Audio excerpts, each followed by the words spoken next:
When coming up with the first ideas for a story, a storyteller may start with a certain element. The spark of a story could be a theme, character, or setting. In the case of my comic, Silver Road, the setting and genre developed alongside each other, and the other parts of the story were built off of that. I want to discuss the experiences I've had that have inspired the Hog Mountains, the setting of my comic. Maybe the sharing of my process can help inspire your storytelling efforts as well. Urban fantasy ended up as the main genre for the setting of my story. If you're not familiar with the term, urban fantasy refers to a story that is set in modern times, but with fantasy tropes. Urban fantasy settings may mix in some level of magic, mythical creatures, or heroic adventuring to a world of modern technology and cities. A story may use urban fantasy for a variety of reasons, but in many cases, urban fantasy is used as juxtaposed the familiar with the fantastical. It is a great genre to explore how fantasy tropes may work in a modern setting. The setting can also help make fantasy feel closer to our mundane world, and highlight the magic that can be found in the everyday. Each element of a story has a purpose telling the story to the audience. A genre comes with the associations an audience may have already with it in their head. A genre may also lend itself well to certain goals of storytelling. Urban fantasy lends itself well to a story about the place magic and adventure could have in a mundane world where these are usually not a part of reality. Silver Road does have themes that I feel are well supported by its genre. Many stories start with a theme. A drama, a plot, and other elements are chosen to support the theme. Many other stories start with some other element. It depends on what element sparks the story. For my comic, I came up with the genre and setting first, and then I developed themes and characters that would be supported by the world. Before I get into how I developed a setting for the story, I want to establish where it's currently at. As I stated, the Hog Mountains is an urban fantasy setting. It's specifically based on rural areas of the United States.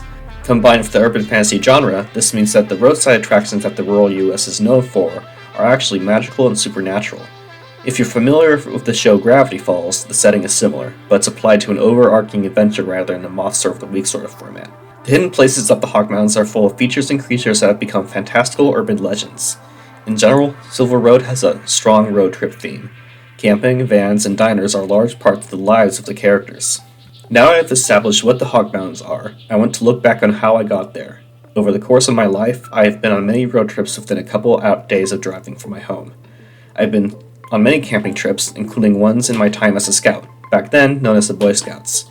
Despite living in a city, I've gotten to explore many wild landscapes in small towns. I value these memories for many reasons. During road trips, I saw many odd locations that I wouldn't have seen otherwise. There's the obvious appeal of scenic landscapes, but there's also the social aspect. My camping trips and scouting contributed greatly to me opening up socially. Many of my favorite memories with my friends were on these camping trips. When the COVID-19 pandemic started in 2020, I wasn't going on big road trips anymore. I became very nostalgic for these trips, and I wanted to find ways to feel closer to them. Playing games such as Minecraft, Terraria, or Don't Starve Together became substitutes for being with friends in person and going on camping trips with them. Immersing myself in made-up worlds, created by myself or not, was my solution to fill in the gaps in my life created by the pandemic. Even before Silver Road was a spark in my mind, urban fantasy was starting to become appealing to me. The fact that I couldn't go on the road trips that I used to means that they suddenly felt more magical in retrospect. Naturally, I would be drawn to a story that emphasizes the magic of camping and road trips. Sometimes in my head, I like to brainstorm game ideas. These ideas rarely become more than just ideas. They're just something that keeps my head occupied.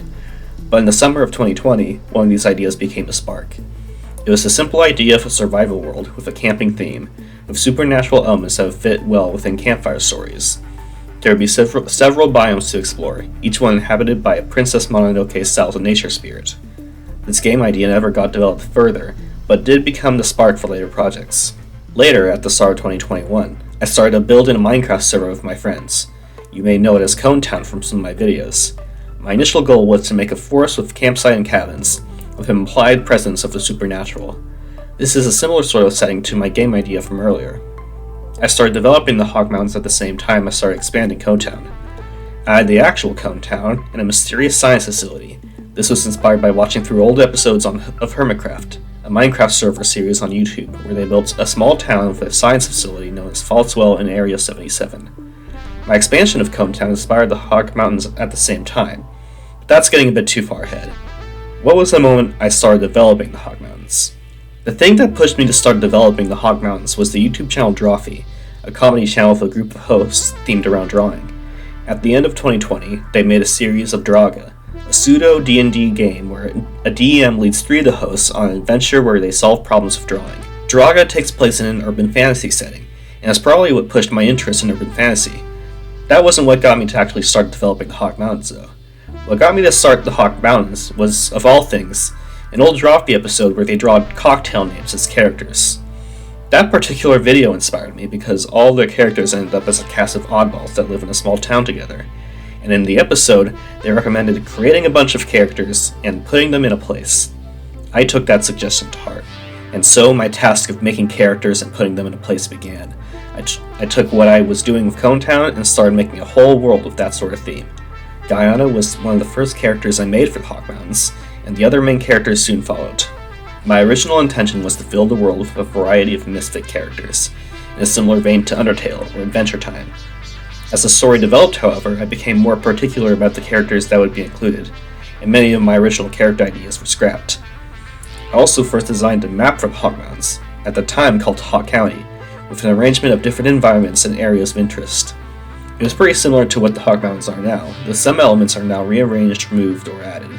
I revisited aspects of my game idea from earlier, and populated Hawk County with several spirits, each one associated with a smaller area within Hawk County. My early story ideas involved the characters exploring the domains of the spirits and helping them in some way. I also wanted the world to be somewhat post-apocalyptic, so I decided there would be a Dryad civilization that fell long ago, with the characters having to explore or dealing with the remaining fragments of it. The aesthetic of the ancient ruins in Hawk County were first inspired by Hollow Knight.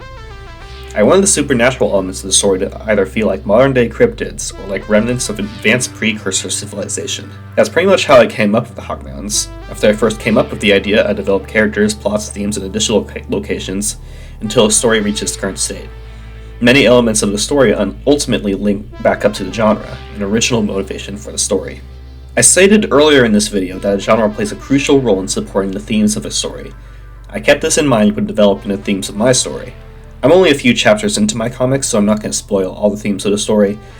I want to talk about some of the basic themes in Silver Road, and how they are supported by the genre. Silver Road is partly about the characters discovering magic, either in themselves or in the world. The characters are learning how to wield magical weapons and powers, and discovering fantastical locations in the Hawk Mountains. This is supported by urban fantasy because of its juxtaposition between the mundane and magical. The world of Silver Road is familiar to our own. At times it can be mundane, but there is magic, metaphorically and literally, that can be found throughout exploration of the world and oneself. Without getting to specifics for those who aren't familiar with Silver Road, the characters have lost some of the magic that they have felt in childhood. This reflects how the Hawk Mountains themselves are more magical in some aspect when the now ruined Dryad civilization was thriving. Still, the characters are capable of finding childlike joy in adulthood, much like they are capable of still finding magic. The Hawk Mountains still have magical places and experiences, either hidden or in plain sight, that can be found. Silver Road is partly about figuring out where magic can be found, which is supported by the urban fantasy setting. I hope you found this discussion interesting. I like to do more videos like this where I discuss my process of making comics, and maybe it will be inspiring if you're making comics or stories as well. I would be talking about my process for making Silver Road, but if you're not familiar with that story, I'll try to keep the discussions in these videos accessible. Reading Silver Road is not a requirement for a video like this. You can check out Silver Road on its website if you want, and thanks for watching this video. Goodbye everybody. Sam wishes you well.